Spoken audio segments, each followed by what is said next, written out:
Pozdravljeni. Na vrsto je prišel prispevek po kvalifikacijah Velike nagrade Avstrije.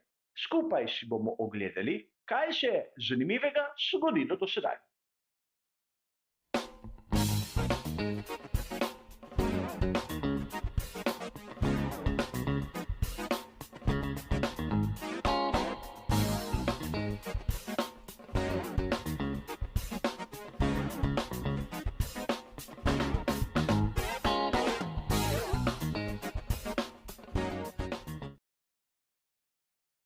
Tudi tokrat, kot ponavadi, si bomo najprej ogledali tehnične novosti, nato v drugem delu bomo skušali razumeti razmerje sil, predvsem glede sobotnega programa namenjenega sprintu.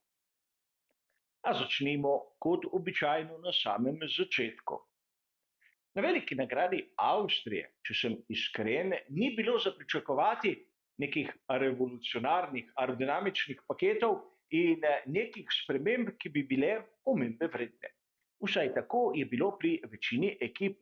Nekatere niso prijavile nobenih sprememb, druge le malenkosti, ki res ne bodo deležne naše pozornosti. A ustavili se bomo pri dveh ekipah. Najprej pri skuderiji Ferrari.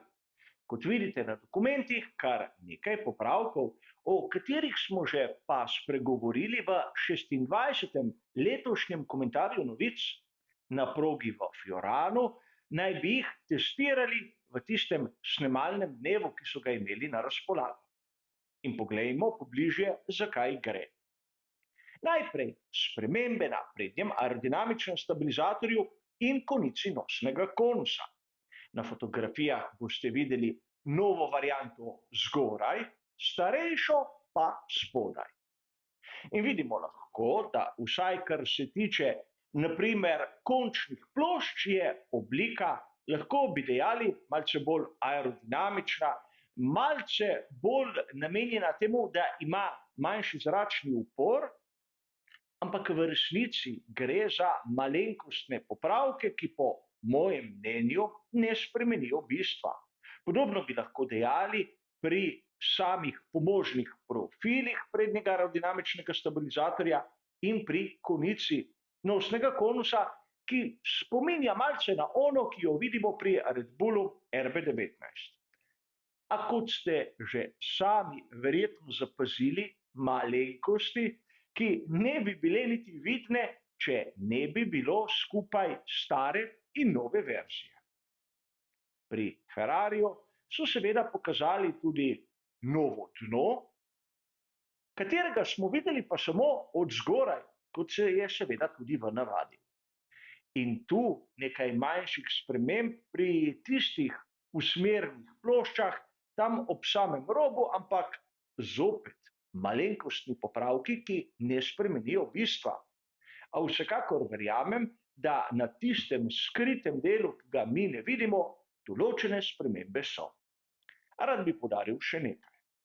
Kar se tiče onih hladilnih škrg na samem pokrovu pogonskega sklopa, vidimo, da so te bistveno širše. Kar po svoje zopet lahko pomeni, da aerodinamični učinek ne bo tisti optimalen, ampak rahlo slabši, kajti zračni tok ne bo iskal tiste idealne poti znotraj bolida. A pustimo sedaj to. Bistveno večjo spremembo so pokazali pri McLarenu.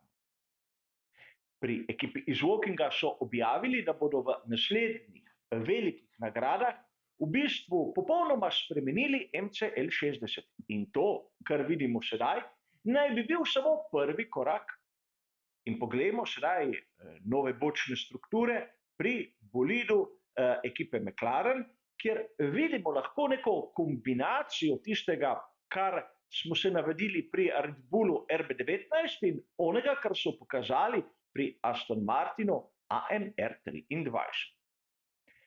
Najprej moramo poudariti, da so pri McLarenu izjemno zožili tisti spodnji del bočne strukture.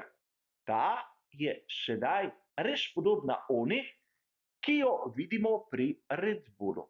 Ampak na zgornjem delu se je pojavil tako imenovani tobogan, ki je značilen za Aston Martin.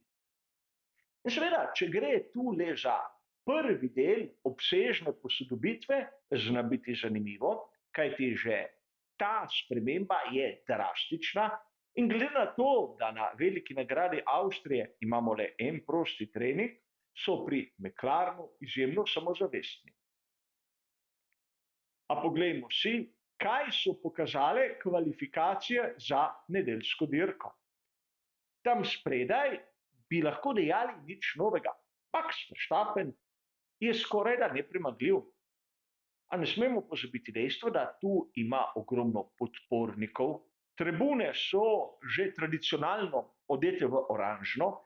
Gre za domačo dirko Red Bulla, čeprav imajo sedež v Milton Keynesu, in seveda Max v takih priložnostih da vse od sebe. A na to prvo presenečenje. Ferrari. Že na edinem prostem treningu sta bila hitra tako Charles Leclerc kot Carlos Sainz mlajši. Na kvalifikacijah sta seveda obrnila vrstni red, ampak nobenih skrivnosti, da tu Ferrari je v podobni formi, kot smo jo morda videli na veliki nagradi Azerbajdžana. Težko bi dejali, da se bo ta forma pokazala tudi na sprintu in predvsem na veliki nagradi, ampak lepa sprememba. Čeprav moramo tu poudariti kar nekaj drugih izjemno pozitivnih presenečenj. Najprej Lando Norris McLaren. Govorili smo o tem prvem koraku, kar se tiče posodobitev, in vsaj tu na progi v Spielbergu izgleda, da delujejo. Lepo je videti zopet konkurenčnega McLarena. Na to bi rad poudaril enkratne kvalifikacije za Aleksandra Albona. Verjetno za Williams priti v zadnji del kvalifikacij je skorajda tako kot biti v prvi vrsti. Seveda, do tam jih čaka kar še nekaj stopnic, ampak počasi gredo naprej. In seveda, rad bi tu pohvalil še Lensa Strolla, ki je bil kljub težavam na samih kvalifikacijah hitrejši od Fernanda Alonsa. Zasluženo, na progi, brez kakšnih zunanjih dejavnikov. In seveda, to je tisto, kar bi morda poudarili v pozitivnem smislu, v negativnem Sergio Perez. Nihče si ne more zamisliti, kako je lahko voznik z Red Bullom že četrtič zapored izpadel v drugem delu kvalifikacij. Nekaj, kar je nerazumljivo, je njegovo psihološko stanje tako slabo. Ne zaupa v svoj bolid ali kaj.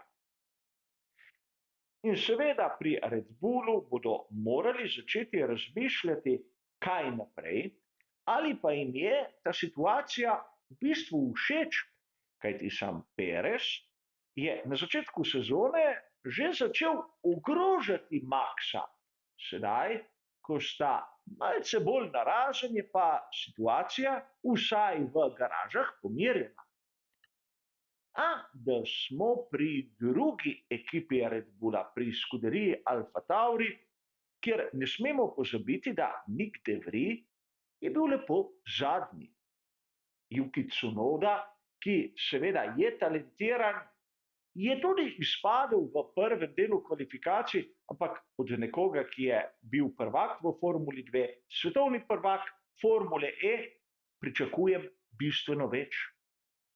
A zaenkrat kritiki tega nizozemskega voznika izgleda, da imajo prav.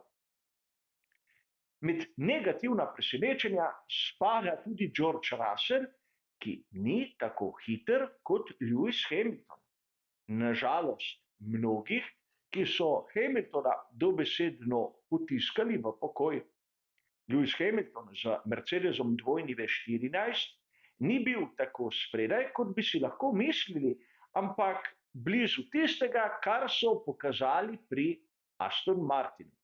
Če sedaj prikličemo v spomin dejstvo, da pri Aston Martinu uporabljajo pogonski sklop, menjalnik in zadnje opese Mercedesa, pomeni, da dvojni V14 se je vsaj približal bolidu AMR 23, kar je dobra popotnica za naprej, ampak za veliko nagrado Avstrije bi lahko dejali, da premalo.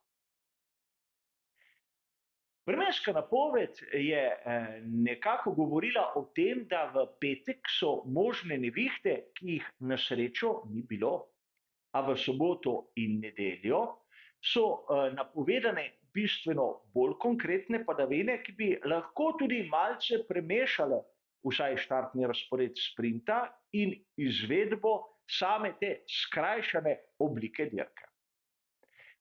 O tistem, kar lahko pričakujemo na sami veliki nagradi Avstrije, bomo malce bolj podrobno govorili v naslednjem prispevku, zadnjem briefingu.